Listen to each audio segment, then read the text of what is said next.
Lance Hall here for Let's Discuss with Lance Hall. Happy to welcome Stacey Savage, lead vocalist of Savage Master, to the program today. How you doing, Stacey?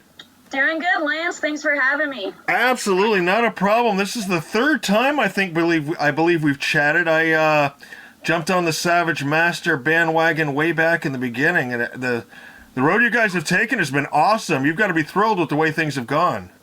Yeah, absolutely. I think one of my first interviews was with you, actually. Really? So, yeah, you definitely, I think with every album release, I think you've contacted me for an interview, so I'm really grateful for that, and thanks for having me today. Absolutely, and it's a thrill just to find a band, that's getting together and putting out a first album, second album, third album, and watching the progression. It's awesome. So...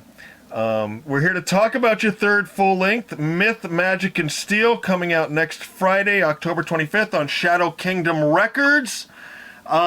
This is your first album for them, right? That's right. We signed with them earlier in the year. So far, we're really happy. We're looking forward to the release. We've already got our pre-sales up on Bandcamp, and it's going well. And we'll also, on the 25th, we'll start touring. That's right. That's why we're doing this interview now. You guys are headed out on the road, going to do some Midwest states and Texas, right? Yeah, we'll go up through the Midwest, through California, Texas, back up through Atlanta. Very cool. That should be fun. Yeah. Want to talk about the cover of the album. You guys have such a fantastic image with your album covers, your t-shirts, your videos, your stage presence and everything. Where did the idea for the album cover for Myth, Magic, and Steel come from? Well, this was a piece that we had licensed from Mike Hoffman. It was an existing piece, but we just thought it fit really well with the album theme. Obviously, Myth, Magic, Steel, and it just, I don't know. It just kind of worked. It seemed perfect. Just seemed just right. Cool. And you put out one video for the title track, Myth, Magic, and Steel. It looked like you had a pretty good time on that one, although it looked like you kind of got burned up in one part. Oh, yeah. Yeah, that was our first music video, and it was a lot of fun. We went out one day. We were out for about 12 hours making a 4-minute music video. But we had some great special effects. We had Tim Ritter, director of Truth or Dare, 80s kind of horror B-film, right. Directing. And then we had Michelle McCobb did my makeup, so she did really good with the burns and everything else. Yeah, very cool. I came in one day, my daughter was watching that movie Truth or Dare. That was kind of creepy. Yeah, definitely. So, yeah, he was definitely the right guy for the job. Definitely. I listened to this album, top to bottom. I got little notes and comments for each track. If you don't mind, we can just buzz through them all. Sound good to you? All right, that sounds great. The opener, of course, is the title track, Myth, Magic, and Steel. Kick ass. I love the riff. I love the guitar work on this album. The solos are just over the top. And love the video. Were any of these songs older songs, or are these all newer songs, or how'd they come about?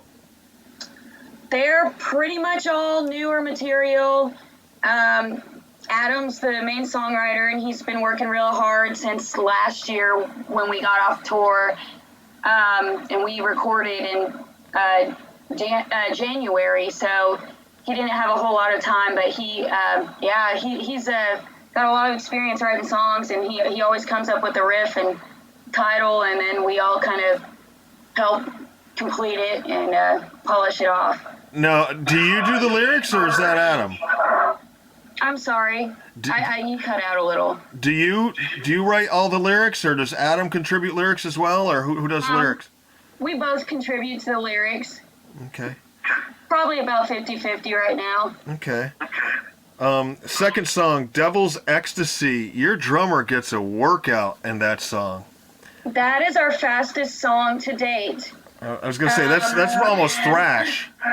Yes, so, it really, that took a lot of hard work on, especially for the drummer, Little John. Yeah. But yeah, it's really gets your blood pumping. Definitely. Third track is the owl, kind of back things down to a mid-pace. I love the story. What wasn't there a book or something back in the 70s called "I Heard the Owl Call My Name" or something like that? That's exactly right. Actually, I just got a copy of it the other day. Yeah, we just kind of based it on that, but it's actually a Christian book, so we kind of took a more darker satanic kind of version of the story from a different perspective. But yeah, that's kind of a, like you said, a mid-pace, kind of slower, more thoughtful song. It's a really fun one. I think it's got a pretty big. What? Oh, you kicked out on me. That's what we were really going for with that one. Okay, you totally cut out on me. What were you going for on that one? Oh, I was saying it has kind of a bigger atmosphere. That's what we were kind of going for with that one. Cool. Fourth tune, "Flyer in the Night," is your second single. You released, I believe it was a lyric video for it. We did. And I love the lyric, "Wind sings a hymn of ghostly chords." I thought that was an awesome image, both visual and, hearing-wise.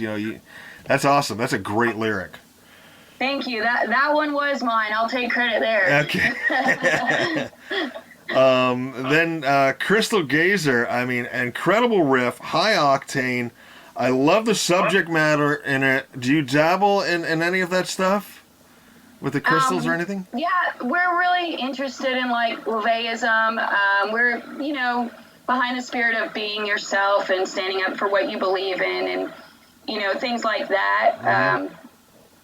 We certainly don't believe in like supernatural, right. But just the kind of the ethos behind it. Yeah. Now the next track was probably my favorite track on the entire album, "Lady of Steel."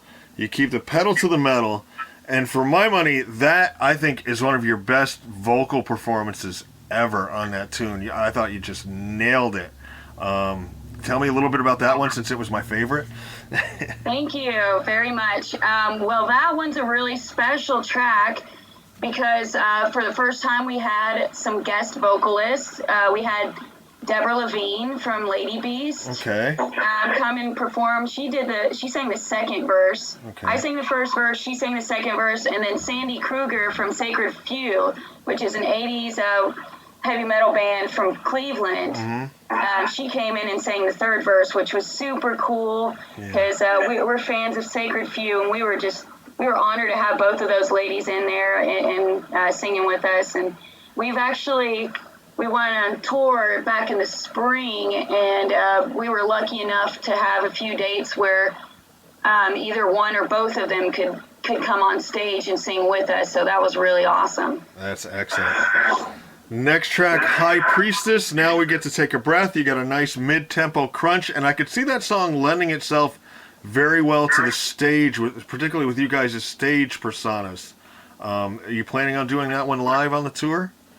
We're thinking about it. I agree. I like it. I like the backing vocals a lot on that one. Yeah. I think it would make a great video too. Another guy sing. Yeah. There you go. Give you a little bit of a break, right? Yeah. Tune after that, "Far Beyond the Grave." Stacey, I got to tell you, those are the saddest lyrics ever. That would be the one that Adams kind of had on the back burner. That would be the one song that he had ideas for in the past and kind of held it over and worked it into material for the new album. So, to answer your question from earlier. Yeah, very cool. And then the last track, "Warrior vs. Dragon," at 8 minutes and 24 seconds. That's got to be the longest track you guys have ever done. Yeah, so this album has the fastest track and the longest track. It's got it all. We kind of try to expand ourselves on this one. Warrior vs. Dragon was a lot of fun to record. And we actually, we recorded in a different studio this time. We were in Mountain Doom Studios in Detroit.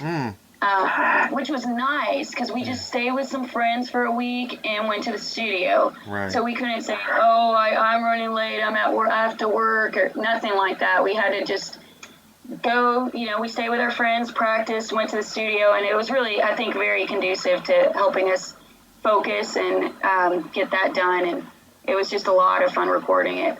I love the tune. I mean, in the beginning, you kind of, it's kind of like you're channeling your inner Dio, Ronnie James Dio, Thank you very much. I take that as a compliment. And then it sort of launches. It almost becomes sort of, the two notes I had here is just like your free bird, but then with the ending, it's kind of like your heaven and hell, with the way that whole tune just ebbed and flowed. I thought it's like three different parts, That might be the band favorite. Of course, that would be a difficult one to play live just due to the length. Yeah. Because when you play, you have a set amount of time, so you have to pick and choose which songs you want to play. So yeah. That would be about a quarter of the set sometimes. So you gotta think about that. Exactly. But we do love that one. You guys did a killer cover of Swords and Tequila a few years back for I think it was the Black Hoof single. Do you do that one live? We did at the time. We haven't in a while. Yeah. But we certainly have played that live several times. I would lose my mind if you did that one. Yeah. Now going out through like the Midwest and you've traveled all over the world and down in the South and stuff. With the band's image and everything, have you ever run into any type of religious backlash at any shows or anything, or? Actually, surprisingly, not really. Yeah. We had some criticisms, mainly actually here in town where we live in Louisville. A few of us live here. Yeah. But just criticism, not really a big to do or anything like that. Maybe it will happen one day. I don't know. I don't know if that's, yeah, something down the road or not. They say any publicity is good publicity, but, I was just curious, because you guys have had this fantastic image from the beginning, which you guys got, I believe it was from the movie Black Sabbath, right? Black Sunday. Black Sunday, yes. Black Sunday, yes. Starring Barbara Steele. Yes. The Mario Bava film. Yeah. Yes. She's like an evil witch, and she controls these henchmen to do her bidding. So That's kind of what I do on stage. There you go.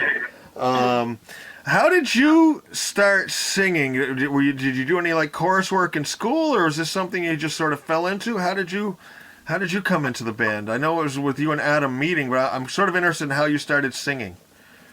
Well, honestly, since I was a kid, my dad always had like the classic rock radio playing, and he would always sing along. And as I got older, I just started singing for pretty much, most of my life. I used to really only sing by myself, though. Yeah.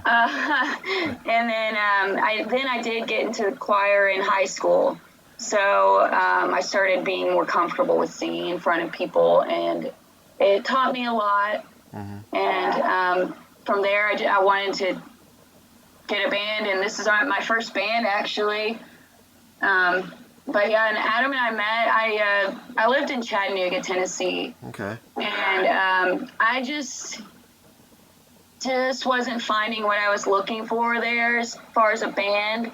And I had some friends in Louisville, so I moved up, and I really was getting to the point of giving up on Louisville as well, honestly. But then I met Adam through a friend, and we, right out of the gate, honestly, we just started talking about bands we liked and wanting to form a band. And I sent him some vocal demos I did, singing some Judas Priest and Witchfinder General, and it just fell right in with what he was looking for, and it really just history from there. Very, very cool. You guys have traveled, like we mentioned, overseas to do these big festivals. You've done a lot of touring in the States. What's the biggest difference, other than the logistics? I know touring like Europe is obviously the distances aren't as great as what you have to travel in the States. Right. But other than the logistics, what are a couple of the biggest differences between playing over in Europe as opposed to playing here in the States? Well, the first time we played in Europe, we played Keep It True Festival in 2016. That was when our With Whips and Chains album was coming out, and they had us do a signing session for about an hour, I think it was, after we played. So that was something we'd never done before. And the fans, they're very intense in Germany. You'll meet people that they'll say, oh, well, this person did not play on the album, they can't sign it. You know, we had a different drummer at that point, and then, you know, things that like in the US you don't really encounter as much. They just kind of know all the details about your band, and they're super fans, and a lot of them are really intense collectors. Yeah. Very fanatical almost, you know? Yes. Very cool. So after the tour in October, November, you going to be home for the holidays? Are you going to head back out, or are you going to wait till after the first of the year? Actually, the last 5 days of the year, we'll be going out again with Guar and Unearth. That's right, I saw that. Yeah, we'll be playing Washington, D.C., Brooklyn, New York, Cleveland, Ohio, Chicago, Illinois, and Cincinnati will be the final on New Year's Eve. Nice. Wow. That's got to be a Forward thrill. to that. Never toured with Guar before, so that should be fun. Yeah, definitely. The other question I got to ask, and I did not realize this until after. If I'd have known, I'd have been there. You guys played the Old Stone Church down in Brattleboro, Vermont a couple summers ago, right? Yeah, that was with Municipal Waste. Do you know if you have any plans of coming back there again? I hope so. I mean, I'll definitely let you know next time we're up your way. Yeah. I'm sure we will. Nothing on the books yet, but I'm sure we will. If you make Brattleboro, I'm there, you know. So, yeah, I'm like a couple hours away from there, so. Okay. Perfect, and it's straight down an interstate, so it's great. Any other videos in the works now that you've done the one for Myth, Magic, and Steel and sort of gotten your feet wet? Do you have plans for any others, or is it focus on touring now? Well, for now, focus on touring, but after we did that video, we had so much fun. We immediately wanted to do another, but we just have to, you know, see how that goes. Hopefully we will get to do another one, but for now, yeah, we're kind of all in with touring. Awesome. Talking with Stacey Savage here, lead vocalist for Savage Master. Their new album, Myth, Magic, and Steel, comes out on Shadow Kingdom Records October 25th. Looking forward to that. It's their third full length. Stacey, I always like to wrap things up with just sort of some fun questions. I'm hoping these are questions you've never been asked before. Sound good? All right, sounds good. Let's see. Are you generally late, early, or on time? Oh, well, judging by today, well, no, I'm on time. Well, it kind of depends on what it is. Usually for getting to shows and stuff like that, usually we're a little bit early. Okay. Because I kind of tend to be like, oh, well, you know, I always expect the worst in traffic or whatever. You know, you never know what will happen, so tend to be early usually. Of course, you know, you never know what will happen though. Exactly, things pop up. A lot of people like to ask what the first album an artist was that they bought. I like to ask, what was the last album you bought? The most recent one. My God, it's been a while actually since I bought anything. I've kind of just been kind of strapped right now. Gosh, or should I switch it around and ask you what the first album was you bought? I don't know. I'll have to think about it. I'm still trying to remember what I. Okay. Sorry. That's no problem. Your current cell phone ringtone. Oh, well, I just have a boring ringtone, but my alarm sound is "Blood of My Enemies" by Manowar. Nice, excellent. How do you like your eggs cooked? I like them over easy. Okay. Let's stick with food for a moment more. If you could go back in time and eat one of your mom's home-cooked meals from your childhood, what would you have her make? Probably pork chops, mac and cheese. Okay. and this is the last one. We have the most fun with this one, but I think I know who you're going to say. And I was asking this before all the biopics came out. I am not a bandwagon jumper on her here. If they were to make a movie of your life and you could have any actress play you in the movie, who would you pick? Oh my gosh, I have no idea. I figured you would say Barbara Steele. Oh, well, maybe. I mean, that would be good. Yeah. But, yeah, I don't know. That would be cool. All right. Last question. Say, like, I have a 14-year-old daughter.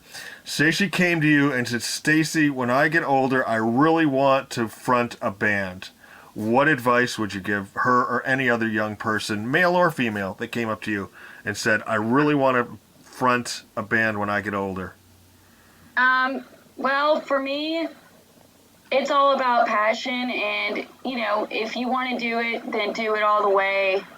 You know, realize that, you know, it's going to take over your life, and you have to put a lot of hard work into it to have any kind of success with it. And also just, you know, be more focused on doing something you're proud of than first going after trying to be successful, because it's all about the music and how you feel about it and how you present yourself with it. Excellent. Good advice. Stacey, thank you very much for taking the time to talk to me. Once again, we're talking with Stacey Savage, lead vocalist of Savage Master. Check out that new album, Myth, Magic, and Steel, coming out the 25th on Shadow Kingdom Records. Catch them out on tour. And like I say, if you guys make it to Brattleboro, I'm there. All right. We'll let you know. Thank you again for having us. Take care, Stacey. You too. Bye-bye. Bye.